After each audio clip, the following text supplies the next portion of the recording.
Film ಸಿಟಿಯಲ್ಲಿ ಹೇಗೆ traffic ಹೆಚ್ಚು ಹಾಗೆ ದಿನನಿತ್ಯ ಕೆಲಸ ಕಾಲೇಜು ಅಂತ ಓಡಾಡೋರು ಹೆಚ್ಚು. ಲೇಟ್ ಆಯ್ತು ಅಂತಲೂ ಬೇಗ ಆಫೀಸ್ ಹೋಗ್ಬೇಕು ಅಂತಲೂ ಬಸ್ಗಿಂತ ಆಟೋ ಕ್ಯಾಬ್ ಅಂತ ಡಿಪೆಂಡ್ ಆಗಿರೋರೇ ಇಲ್ಲಿ ಹೆಚ್ಚು.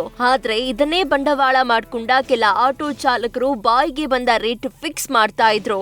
ಆಗ ಸಾರ್ವಜನಿಕರ ಪಾಲಿಗೆ ಸಿಕ್ಕ ಆಶಾ ಕಿರಣವೇ ಬೈಕ್ ಟ್ಯಾಕ್ಸಿ. ಆದ್ರೆ ರಾಜ್ಯ ಸರ್ಕಾರ ರಚನೆ ಮಾಡಿದ್ದ ಕಮಿಟಿ ಬೈಕ್ ಟ್ಯಾಕ್ಸಿ ಸೇಫ್ ಅಲ್ಲ, ಡೇಂಜರ್ ಅಪ್ಪೋ ಡೇಂಜರ್ ಅಂತ ಹೇಳಿತ್ತು. ಜೊತೆಗೆ ತಡೆಯಾಜ್ಞೆಯನ್ನು ಹೇರಿತ್ತು. ಆದ್ರೀಗ ಹೈಕೋರ್ಟ್ ವಾದ ಪ್ರತಿವಾದ ಆಲಿಸಿದ್ದು ಬೈಕ್ ಟ್ಯಾಕ್ಸಿಗೆ ಗ್ರೀನ್ ಸಿಗ್ನಲ್ ಕೊಟ್ಟಿದೆ.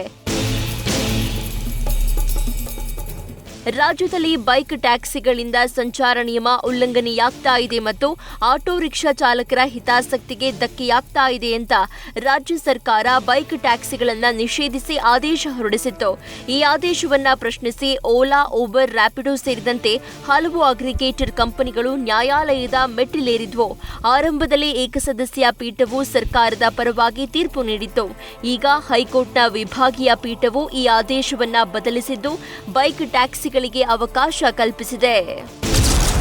ಈ ಹಿಂದೆ ಬೈಕ್ ಟ್ಯಾಕ್ಸಿಗಳನ್ನ ನಿಷೇಧಿಸಿದ್ದ ರಾಜ್ಯ ಸರ್ಕಾರದ ಕ್ರಮವನ್ನ ಎತ್ತಿ ಹಿಡಿದಿದ್ದ ಏಕಸದಸ್ಯ ನ್ಯಾಯಪೀಠದ ಆದೇಶವನ್ನ ಹೈಕೋರ್ಟ್ ಈಗ ರದ್ದುಗೊಳಿಸಿದೆ. ನ್ಯಾಯಮೂರ್ತಿ ವಿಭು ಭಕ್ರು ಮತ್ತು ನ್ಯಾಯಮೂರ್ತಿ ಸಿಎಂ ಜೋಶಿ ಅವರನ್ನೊಳಗೊಂಡ ವಿಭಾಗೀಯ ಪೀಠವು ಮಹತ್ವದ ತೀರ್ಪು ನೀಡಿದೆ.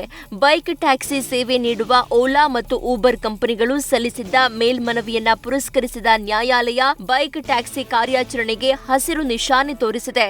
ಬೈಕ್ ಟ್ಯಾಕ್ಸಿ ಸಿಂಗಲ್ ಬೆಂಚ್ ಅಲ್ಲೂ ಅದನ್ನ ಬೈಕ್ ಟ್ಯಾಕ್ಸಿ ನಿಷೇಧ ಮಾಡಿದ್ರು. ಆಮೇಲೆ ಡಬಲ್ ಬೆಂಚ್ ಅಲ್ಲಿ ಸಿಂಗಲ್ ಬೆಂಚು ಏನ್ ಜಡ್ಜ್ಮೆಂಟ್ ಕೊಟ್ಟಿದ್ದಾರೆ ಅದನ್ನ ಸ್ಕ್ವಾಶ್ ಮಾಡಿದ್ದಾರೆ. ಮತ್ತೆ ರಿಟ್ ಅಪೀಲು ಅಲೋ ಮಾಡಿದ್ದಾರೆ. ಜಡ್ಜ್ಮೆಂಟ್ ಕಾಪಿ ಬರಲಿ, ಬಂದ್ಮೇಲೆ ಆಮೇಲೆ ಮಿಕ್ಕಿದ್ದು ನಿಮ್ಮ ಹತ್ರ ಮಾತಾಡ್ತೀನಿ. ಒಟ್ನಲ್ಲಿ ಬೇಕು ಬೇಡಗಳ ಚರ್ಚೆಗೆ ಇದೀಗ ಹೈಕೋರ್ಟ್ನ ಆದೇಶದಿಂದ ಅಧಿಕೃತ ಅನುಮತಿಯ ಮುದ್ರೆ ಸಿಕ್ಕಿದ್ದು, ಈ ಮೂಲಕ ಬೈಕ್ ಟ್ಯಾಕ್ಸಿಗೆ ರಾಜ್ಯ ಸರ್ಕಾರ ಒಡ್ಡಿದ್ದ ನಿಷೇಧಕ್ಕೆ ತಡೆ ಒಡ್ಡಿದಂತಾಗಿದೆ. ಸದ್ಯಕ್ಕೆ ಹೈಕೋರ್ಟ್ ಆದೇಶದಿಂದ ರಾಜ್ಯದಲ್ಲಿ ಮತ್ತೆ ಬೈಕ್ ಟ್ಯಾಕ್ಸಿಗಳು ರಸ್ತೆಗಿಳಿಯುವುದಂತೂ ಪಕ್ಕಾ. ಸರ್ಕಾರ ಈ ತೀರ್ಪನ್ನ ಪ್ರಶ್ನಿಸಿ ಸುಪ್ರೀಂ ಕೋರ್ಟ್ ಮೆಟ್ಟಿಲೇರುತ್ತೋ ಅಥವಾ ಹೊಸ ನಿಯಮಾವಳಿ ರೂಪಿಸುತ್ತೋ ಕಾದು ನೋಡಬೇಕಿದೆ. Sandesh, news first, Bengaluru. News first ನಿರ್ಭೀತಿಯಿಂದ ನಿಮ್ಮ ಪರವಾಗಿ.